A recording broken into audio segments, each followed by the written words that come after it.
بسم اللہ الرحمن الرحیم۔ السلام علیکم۔ رمضان میں کدو کھائیں، بیماریاں بگائیں، سنت کا ثواب بھی پائیں۔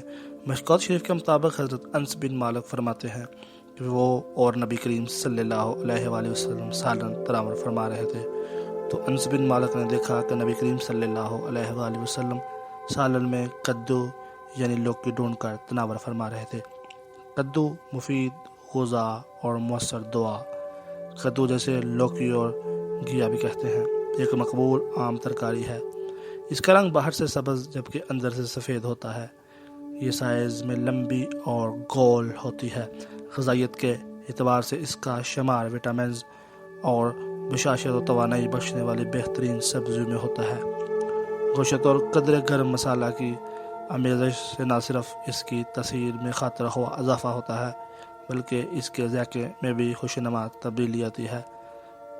طب نبوی صلی اللہ علیہ وآلہ وسلم میں بھی خوشنما تبدیلی آتی ہے۔ طب نبی صلی اللہ علیہ وآلہ وسلم میں بھی اس کا گوشت کے ساتھ استعمال زیادہ مفید بتایا گیا ہے۔ ناموں اور حکمہ کے مطابق لوکی نہ صرف ایک غذائیت بخش غذا ہے بلکہ مختلف امراض میں یہ مؤثر دعا کا کام بھی کرتی ہے۔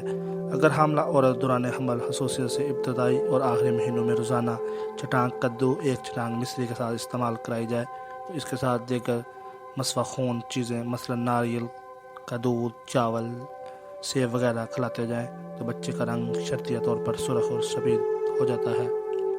اس کے علاوہ ایام حمل میں بیشتر دوران حمل میں کدو کے بکثرت استعمال سے اسقاط حمل کی شکایت قطعی طور پر رفع ہو جاتی ہے۔ کدو کھائیں، یقینی بیٹا پیدا ہوگا۔ ہندوستان کے ایک نامور حکیم کے مطابق جن عورتوں کے ہاں زیادہ لڑکیاں پیدا ہوتی ہیں، اگر وہ استقرار حمل کے 1 ماہ بعد کچا کدو بیجو سمیت مصری کے ساتھ استعمال کرنا شروع کر دیں اور تیسرے ماہ کے آخری تک جاری رکھیں تو لڑکا پیدا ہونے کے امکانات بڑھ جاتے ہیں۔ اتفاقات کو نظر انداز کر کے یہ تجربہ 50% کامیاب ثابت ہوا ہے۔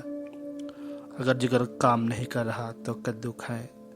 سر درد کے دوران تازہ کدو کا گودا حسب منشالے کو کھول میں بریک کر کے پیشانی پر لیب کریں، تھوڑی دیر بعد درد جاتا رہے گا۔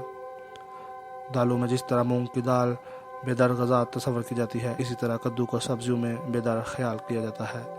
اگر کسی کا جگر کام نہیں کر رہا تو کدو کو گلا کراس کر کے ٹکڑے کر لیں اور ہفتے اشرے تک پابندی سے کھلائیں، بہت فائدہ مند ثابت ہوگا۔ ہلکی آنچ پر پکایا ہوا کدو کا سالن ایک کثیر غذا قدرتی ٹانگ ہے۔ اسے کھانے سے معدے کی تیزابیت، جلن وغیرہ بھی بڑی حد تک دور ہو جاتی ہے۔ دائمی قبض کے مریضوں کو، گرم طبیعت والے افراد اور محنت و مشقت کرنے والے مزدوروں کے لیے کدو اور چنے کی دال کا پکوان بہترین اور قوت بخش غذا کی حیثیت رکھتا ہے۔ ایسا یرکان جو اسیر و علاج مرض کی حیثیت اختیار کر گیا ہے، اس کے لیے بہترین علاج یہ ہے کہ وہ کدو کے پاؤں بڑگودے میں 3-4 تولے زرکش شیریں اور 8-10 دانے آلو بخارا کے ڈال کر صبح ٹھنڈے پانی میں بھگو کر شام کے وقت اسے ملا کر چھان کر پی لے۔ چند ہی دنوں میں مریض کو یرکان سے نجات مل جاتی ہے۔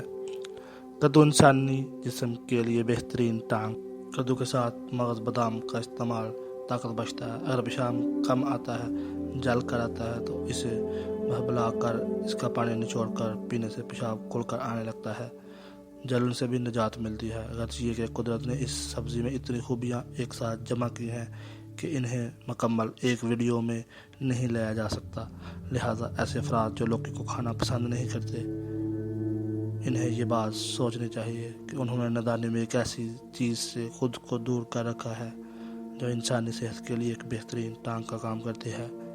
اللہ تعالیٰ آپ لوگوں کے لیے آسانیاں پیدا کرے۔ چینل کو سبسکرائب کرنا مت بھولیے، بیل آئیکن پر ضرور کلک کیجیے، آپ کو آنے والی ویڈیو ٹائم سے مل سکے۔ السلام علیکم ورحمۃ اللہ وبرکاتہ۔